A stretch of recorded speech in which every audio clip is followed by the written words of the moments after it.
Hey everyone, Mr. Sujano here. In this video, I've got some great news for you. We're talking about Game Boy, Game Boy Advance, Nintendo Switch, and the miSTer. Let's get started.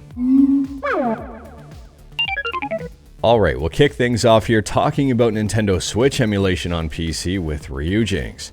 Ryujinx has a brand new update, and if you're a fan of Zelda, specifically Breath of the Wild and Link's Awakening, well, you're gonna like this update. Now, as of this video, the latest version of Ryujinx is version 1.1248, but by the time you're watching it, there might already be another version out. This emulator is updated incredibly frequently. I wouldn't be surprised to see a new version in, well, a matter of hours. Anyways, version 1.1247 introduces a GPU change that I would say is of note. It changes the VSync signal to happen at 60 Hz, regardless of the swap interval. This fixes voice lines becoming delayed in cutscenes in Tokyo Mirage, and might fix some game speed issues in The Legend of Zelda Link's Awakening, and also in Breath of the Wild. And updating Ryujinx is really simple and straightforward. You open up Ryujinx and it should ask you if you want to update, and the answer almost always is yes. Next up here, we're still talking about Switch emulation, but this time on Android with Skyline.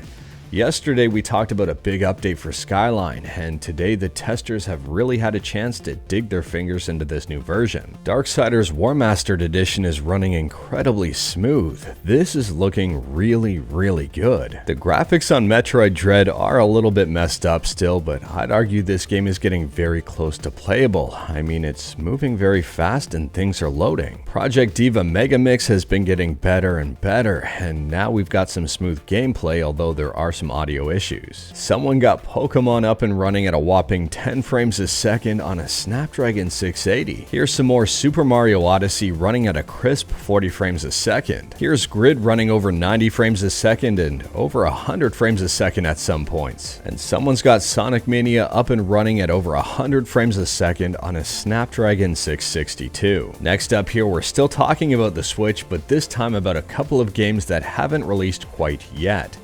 Well, they've kind of released, just not on the Switch.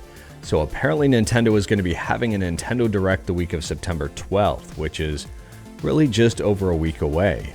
And apparently they will be unveiling the Wind Waker HD and Twilight Princess HD as ports coming to the Switch. As the rumors constantly circle around and sometimes take a life of their own, more often than not take a life of their own, I usually take news like this with a grain of salt. I try not to get my hopes up too much. As for Breath of the Wild 2, there's not really a whole lot of news here, just yet. Some people are upset about that, but I'm not. If Nintendo delays this game to when it's good, I am okay with that. There have been so many games released lately in a incomplete, broken mess that I wouldn't mind just a refreshing, complete game for once. Moving on now, and we're talking about the Game Boy Advance, there's a brand new ROM hack out called Mario Kart Super Circuit Music Restoration. And if you're into Mario Kart Super Circuit, you might want to check this out. So this ROM hack is more of a ROM improvement, a very big improvement. They say here it's an improvement to the samples in Mario Kart Super Circuit that changes both the sound engine and the limitations of how the samples are played, so they can be played at a higher rate. This rewrites the game's sound engine completely and adds longer samples in so you can enjoy the game in pristine quality audio. If you are interested in learning more, I'll drop a link in the description below. Feel free to check it out. Moving on, and we're still talking about GBA emulation, this time with Boy GBA Pro. If you like to play multiplayer and you're in the States, well, you might like this update. Version 2.1.3 adds in multiplayer servers located in the USA, specifically in Texas. And on top of that, if you didn't know this already, yes, Boy GBA Pro does have multiplayer public rooms. It was added in version 2.1.0. Next up, we're talking about PC Engine or TurboGrafx on PC with Java. If you haven't checked out JSPCE, I'll leave a link in the description below. This is a Java-based TurboGrafx 16 emulator. There is currently a demo available. You can click on the link at the bottom of that page and it should boot up a brand new window with, well, a TurboGrafx 16 emulator.